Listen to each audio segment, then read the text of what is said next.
हरे कृष्ण। भगवद गीता अध्याय 3 श्लोक संख्या 19।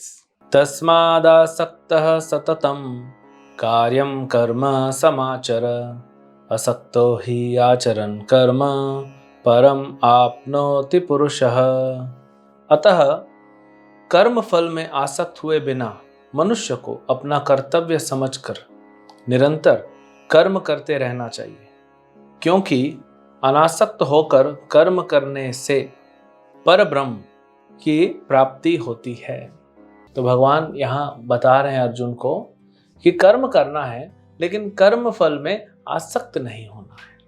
हमें कई बार लगता है कि अगर कर्म के फल में आसक्ति नहीं तो फिर मैं कर्म क्यों करूं, ये प्रश्न है।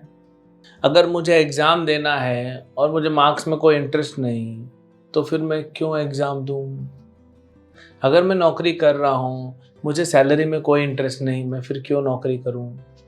ऐसा प्रश्न उठता है, लेकिन ये अंडरस्टैंडिंग गलत है। यहाँ ये नहीं बोला जा रहा है, यहाँ बोला जा रहा है आप कर्म करो लेकिन फल में आसक्त मत हो जाओ। अनासक्त, इसका मतलब क्या है? आज देखिए आसक्त होने से क्या प्रॉब्लम, पहले उसको बताते हैं। एक स्टूडेंट एंट्रेंस एग्जाम की तैयारी करता है, पूरा साल तैयारी करता है, और किस इच्छा से कि उसका एक अच्छे कॉलेज में, टॉप 5 कॉलेजेस में उसका एडमिशन हो जाए, ये वो सोचता है। बिल्कुल गलत नहीं, लेकिन उसको कर्म के फल से अनासक्त होना पड़ेगा कि मैं पूरा साल तैयारी किया, मैंने अपना काम किया, अब नहीं हुआ, ठीक है, हमारे हाथ में हर चीज तो नहीं है ना। अब आसक्त हो जाते हैं लोग, चाहे नौकरी से, चाहे पढ़ाई से, और रिजल्ट नहीं जब मिलता है तो डिप्रेशन, फ्रस्ट्रेशन, तो फिर नेगेटिविटी पूरी भर जाती है। इसीलिए भगवान बोल रहे हैं कि तुम अपना कर्म करो अर्जुन, और ये हम सबको कह रहे हैं एक्चुअली अर्जुन के माध्यम से, कर्म करो, जो हुआ हुआ। इसमें फिर क्या होगा आगे बताएंगे। इन श्लोकों में ये बहुत इंपॉर्टेंट यहाँ से श्लोक चालू हो रहे हैं, जिसमें बताएंगे कि सिर्फ अपनी ड्यूटी करने से आप परफेक्शन को प्राप्त कर लोगे। वही तो बोल रहे हैं, परम प्राप्ति हो जाएगी, पर ब्रह्म की प्राप्ति हो जाएगी सिर्फ ड्यूटी करने से, भले आपको रिजल्ट मिले ना मिले। जैसे कोई व्यक्ति जॉब करता है, 30 दिन उसको ड्यूटी करनी है, सैलरी अपने आप आएगी। तो यहाँ पे भगवान बोल रहे हैं कि भगवत प्राप्ति हो जाएगी, अपनी ड्यूटी भगवान के अनुसार जो आपकी ड्यूटी है उसको करो। हमको खुद भी और दूसरों को सिखाना चाहिए कि रिजल्ट ओरिएंटेड न बने। रिजल्ट ओरिएंटेड मतलब पूरा हमारा ध्यान जो है वो फल पे केंद्रित है, हमारे कर्म पे केंद्रित होना चाहिए। हमें ड्यूटी ओरिएंटेड बनना चाहिए। उसमें क्या हो रहा है, जितना भी क्राइम हो रहा है दुनिया में, तो यही तो है। चाहे रावण था, रावण ने लोगों को तकलीफ देना, किसी की राजकुमारी, किसी की रानी को अगवा कर लेना, किडनैप करना, यही सब उसका काम था, क्योंकि वो फल पे फोकस था कि हमको भोगना है।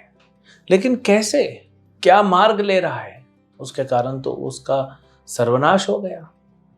आज जो क्राइम हो रहा है, कोई कंट्रोल करना चाहता है, कोई भोगना चाहता है, किसी को पैसे चाहिए, किसी को कुछ चाहिए, किसी को पावर चाहिए। क्यों? तो आज पावर के लिए, पैसे के लिए, पोजीशन के लिए लोग कुछ भी करने को तैयार हैं। ये नहीं समझ रहे हैं कि वे पाप कर रहे हैं। अब भगवान बोल रहे हैं कि आप अपने कर्मों को देखो, फल को मत देखो, वो मैं देख लूंगा। आज कई बार हम सुनते हैं लोग पकड़े भी जाते हैं, स्टूडेंट चीटिंग करता हुआ पकड़ा जाता है। क्यों? उसका फोकस फल पे है। अब चीटिंग करता पकड़ा जाता है तो उसका पूरा करियर खराब हो जाता है। कुछ लोग पैसा देके डिग्री खरीद लेते हैं, पैसा देके किसी बड़े प्रेस्टिजियस कॉलेजेस में, स्कूल्स में वो सीट्स खरीद लेते हैं। ये क्राइम हो रहा है। क्यों? क्योंकि इच्छा है फल को भोगने की। अब उसमें पाप हो रहा है, वो अलग। उद्देश्य क्या है जीवन का, यहाँ पे क्लैरिटी नहीं है। अगर उद्देश्य क्लियर हो कि मुझे भगवान कृष्ण को प्राप्त करना है, मुझे परम सिद्धि प्राप्त करनी है, अपने भगवत धाम को जाना है, जो भगवान का धाम है, हमारा घर वहीं है, हमें वहीं जाना है, ये उद्देश्य है। लेकिन ये क्लियर नहीं है। अगर उद्देश्य ये होगा तो कैसे पहुंचना है वो भी हम भगवान से पूछेंगे और उस रास्ते पे चलेंगे। अभी सब गलत रास्ते पे चल रहे हैं, इसलिए दुख भुगतना पड़ रहा है। लोग कहते हैं हम कहाँ पाप कर रहे हैं, ये पाप तो कर रहे हैं, तभी तो दुख आ रहा है। अब कुछ लोग कहते हैं ठीक है हम पाप नहीं करेंगे, ऐसा तो मुश्किल है। भक्त जो है कृष्ण का वही सिर्फ पाप से मुक्त हो सकता। कोई कहता है मैं भक्ति नहीं करूंगा, एक अच्छा व्यक्ति बनूंगा, अहिंसक बनूंगा, भक्ति नहीं करूंगा लेकिन अच्छा व्यक्ति बनूंगा। क्या फायदा? अगर भक्त नहीं है, कृष्ण के लिए सेवा नहीं कर रहा है, तो अच्छा व्यक्ति बन के क्या फायदा? कोई फायदा है? एक उदाहरण लीजिए। एक लड़का है 24 साल का, वो जा रहा है पैदल वॉक करते हुए अपने पिता के साथ। 4-5 लोग गुंडों ने उसके पिता को पकड़ लिया और इसको पकड़ लिया और उसके पिता को पीट रहे हैं। ये चुप रहेगा? नहीं नहीं, मैं तो अहिंसक हूँ, अहिंसा का पुजारी हूँ मैं, मुझे अच्छा आदमी बनना है, मुझे लड़ाई झगड़ा नहीं करना है। तो इसका पिता बोलेगा क्या फायदा हुआ तेरा अच्छा आदमी बनने का जब तू अपने बाप को नहीं बचा सका? वही भगवान अर्जुन से कह रहे हैं, क्या फायदा तुम्हारा अच्छा होने का जब तुम मेरा कहना नहीं मान रहे हो?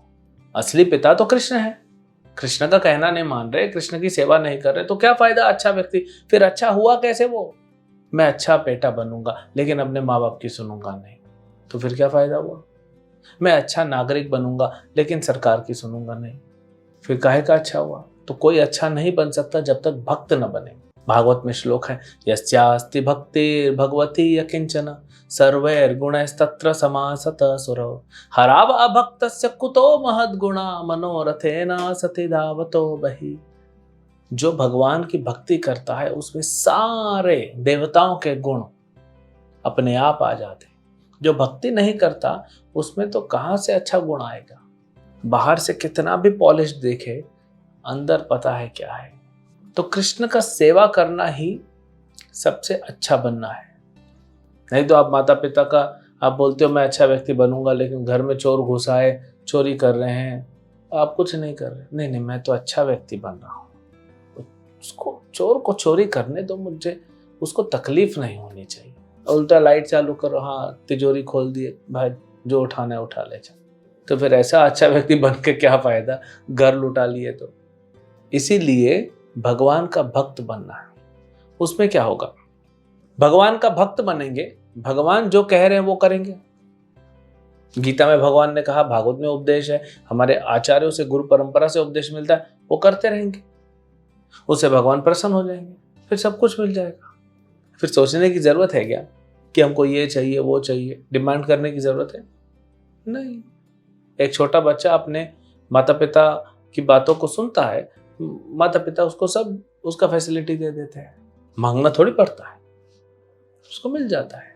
कोई अच्छा अगर कर रहा है, हाँ, कोई गवर्नमेंट ऑफिसर है, वो अपनी ड्यूटी अच्छे से कर रहा है जैसे उसको बोला गया है, उसको अपने फैसिलिटी मिलती है, सैलरी मिलती है, प्रमोशन मिलता है, इंक्रीमेंट मिलता है, सब मिलेगा ड्यूटी करने से।